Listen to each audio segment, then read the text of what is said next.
Hey guys, it's your favorite Unc here. Go ahead and click that subscribe button below so you don't miss a single episode of Nightcap. That button right here. Come for the sports, stay for the stories. Willie Colon says Mike Tomlin is on the hot seat. The Steelers are 0-4 in the postseason dating back to 2017. And the team's former offensive lineman, Willie Colon, thinks Mike Tomlin should be on the hot seat given those recent playoff struggles. The issue with Tomlin right now is he wins games he's supposed to win, but he loses games he shouldn't lose. And now Steeler Nation is frustrated because they're looking at the organization right now that is well above average, and then they lose bonehead games.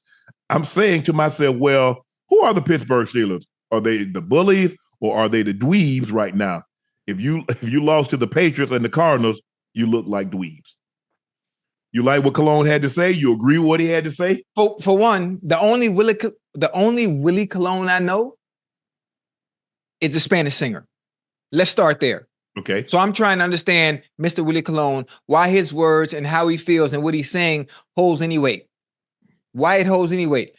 Now, Mike Tomlin, the whole point of everything you want to do as a head coach coming in is your end goal at the end of the day is a Lombardi trophy, right? Correct.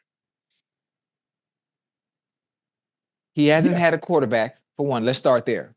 Ben Roethlisberger was on the tail end. On the tail end, you got Mason Rudolph. You have Kenny Pickett.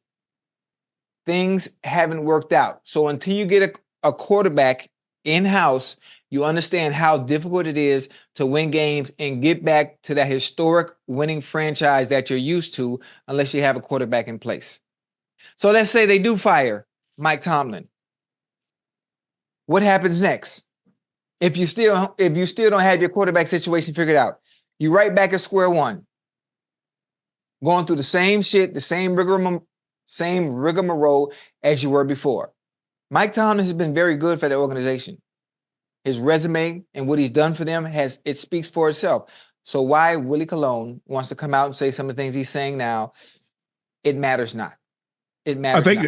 I think the thing is, Ocho, when prominent players play for an organization and they speak negative about the organization, it carries a little bit more weight than some casual. If you were to say something negative about Cincinnati, people are going to listen. Yeah, but I would never. But I'm just saying. Right. Can I ask you a question? Now that you just said that, just real quick. Now I would be critical in certain aspects when things aren't going well. Right. Have you ever been critical of the Ravens in general or the Broncos? I'm just curious. Absolutely. So when you say someone spoke out against the Steelers, who are you referring to? I'm talking about Willie Colon. He used to play for the Steelers. I don't even know who that is. So you see what I mean? He's an offensive lineman. He played when you played. Yeah, man, I don't got no man. Tell Willie go sit down somewhere, man. Tell Willie go sit down. I know Willie Parker. I know Willie Parker. I don't know no goddamn Willie Colon. Listen, he named no hold no goddamn weight, no disrespect. Listen, I'm a Bengal fan at heart, taking up for the goddamn Steeler organization because I don't know who the hell Willie Colon is with this bullshit he talking about. You don't think Mike Tomlin should be on the hot seat? You know what? Okay, putting him on the hot seat is okay. Let's put him on the hot seat. Okay, let's put him on the hot seat. We have two quarterbacks in question. Right.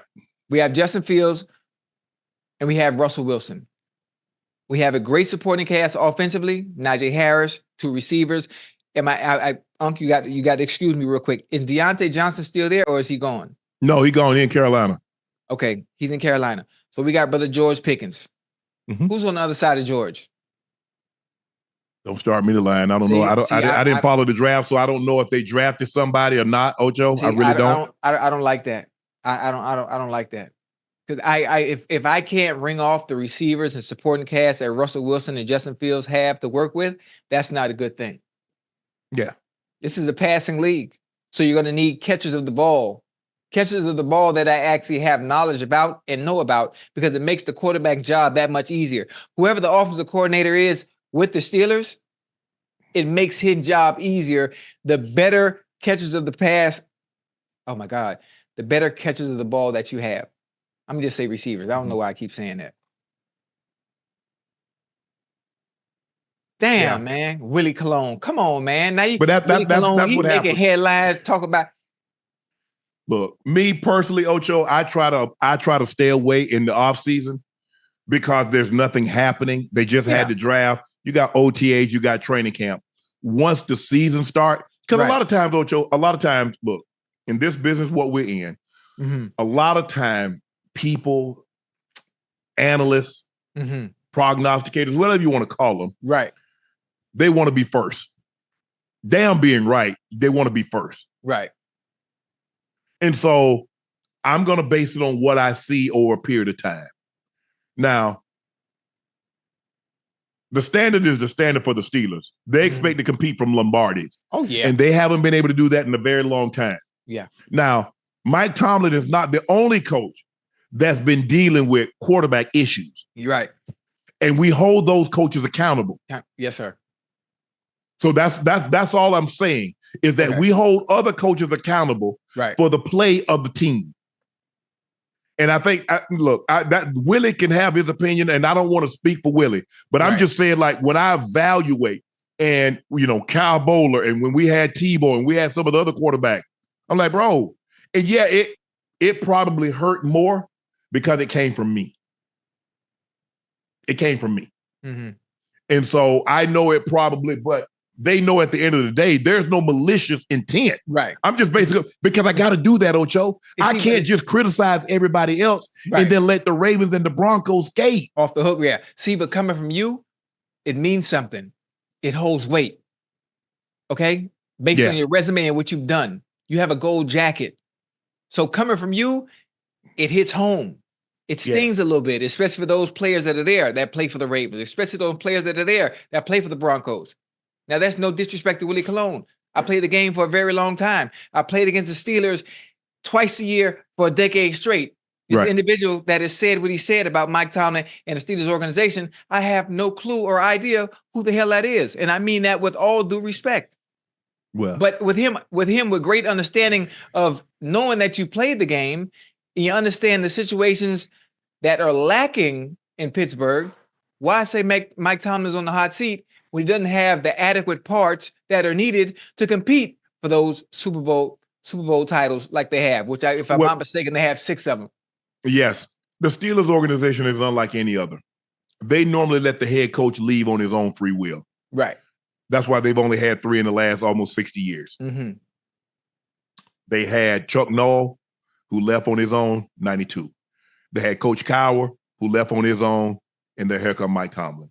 So here it is a situation. Normally the coaches leave on their own. The Steelers, they're not moved by fans booing and saying fire this. They're not moved by, no. They're not going to let a friend of mine in Pittsburgh, Ed Bouchette, people writing stuff into me. That's not how the Rooneys, that's not how they move. Right. They're they understand. See, they're football lifers. All they've ever done is football. Right. With the exception of a year since 1933, they've owned the team, had a year off, got it back. But for the most part, this is what they do. This is who they are. Now, they've had some brothers branch off and do the casino and the horse, things like that. But this branches of the Rooneys, this is what they do. Right. So they understand that it's not like a normal business that you have ebbs and flows and then, hey, get a new CEO. That's not how the Rooneys. So the Rooneys are not going to react, say like a lot of other owners would when the fans become restless or they print negative or negative things are being written or said about them in the paper.